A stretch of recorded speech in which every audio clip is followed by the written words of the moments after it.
Hey guys, conversation with Chris. Um, have you ever just had someone, man, that you love that took up a special place in your life and someone that you just really admired and looked up to? And then the closer you got, then you started realizing that this isn't going to be the relationship that I thought it was going to be. I just, want, I just want to tell you, I used to have a stepdad, and I lived with him for 10 years of my childhood. From 3 years old to 13 years old, I lived in a home in severe poverty. And this stepdad, man, he took a place of my father, who was a drug addict. And he didn't really have a lot to do with us. And so we were so excited to have this new male figure in our life. And he would take us fishing. He taught me how to shoot a gun. Many things that he taught me as far as being a male. But the side of that, see, because there was this great emotion, this great stuff going on in my life, I was so excited about it. But then one day I had done something wrong, and he reared back, and man, he hit me so hard. I didn't know what to think. I felt like my life was shattered. I felt like all my hopes and dreams, everything I ever wanted to be, every good thing that was inside of me was just smacked out of me in that moment. And so it created a series of the next 10 years of my life that I was just living through physical and emotional abuse that you could never even imagine. I'll be telling you more stories as conversations with Chris go on, but he was someone I looked up to, but he was a bad person. And so I had to live with that. And every day I'd get up and I'd go to school and I would think, well, maybe everyone lives like this. And I would meet a friend who had a really nice dad and a good family, and it would bother me because I knew I had to go home, and if I said or did anything wrong, then I would find myself in an abusive situation. And so, what I would learn to do is I would act out in other places.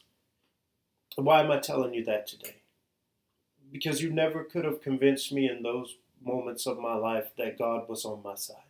You never could have convinced me that in those moments of my life that I would be one that people call pastor. I would be one that people look to as a youth leader over a state, not just a church, but an organization and a state. That I'm the leader of their youth ministry. And so I'm here to tell you this: no matter where you're sitting right now, no matter where you're watching this from, if that abuse, physical, emotional, spiritual, whatever it is, if you're living in that today, I want to tell you something. God has a plan for your life. And no matter what you may feel in the moment, no matter what you may think, I'm telling you that as you grow, life gets better. And as you find yourself in those moments with God, then He will do great things in your life. See, I didn't know in those moments when I was being hit that God had a plan for me. All I knew was that it hurt and I couldn't understand it, and that my life was just so messed up. But I can sit here today and tell you that I've met many kids that have dealt with abuse. I've been able to pray with many people who have dealt with things that are just unimaginable. I've sat with kids that have been physically abused, and I have prayed and went through counseling and conversation with them on the goodness of God and how He brought me through those years of my life to place me on a platform that I might share the love of God with other people. And so that's what I came to tell you today. Listen, I lived in an abusive home for 10 years. I got slapped around, I got kicked around, cussed out, called every name that you could imagine. And you know what? Sometimes in my mind, I started believing those things. I started believing I am no better than the things that they say about me. I'm no better than the situation I live in.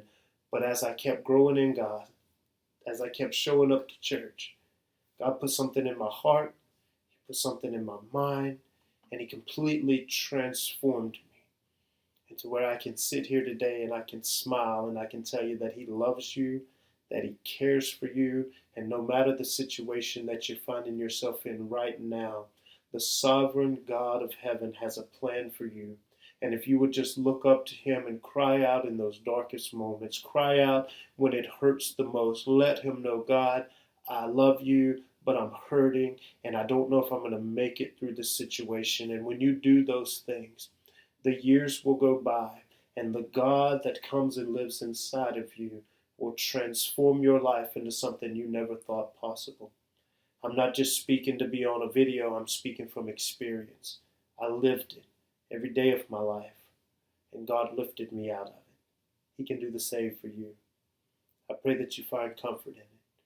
Give us a like and a subscribe. Conversations with Chris, they'll just keep coming.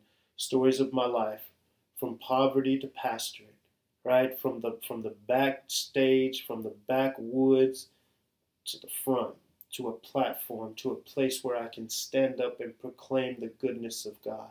I never would have seen it in those moments, but I'm so glad God chose me, and I believe that He's also chosen me. Won't you pray to Him today?